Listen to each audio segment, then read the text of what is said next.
Hello guys, আমরা চলে এসেছি মোহনাতে। আর এখানে ছিল শুটকি মাছ।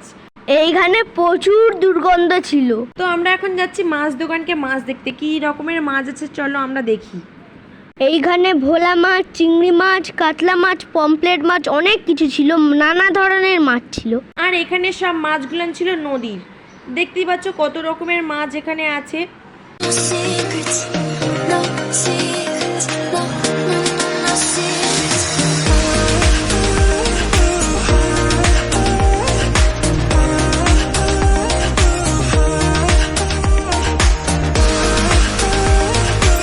তো গাইস দেখতেই পাচ্ছ এখানে বড় বড় ক্যাংড়া ছিল আর এখানে চিংড়ি মাছ ছিল বড় বড়।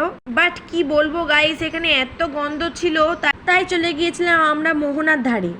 আমরা এখন আছি মোহনার ধারে। এইখানে প্রচন্ড হাওয়া দিচ্ছিল। তো গাইস, এখানে বড় বড় গর্তের মধ্যে লাল লাল ক্যাংড়া আছে।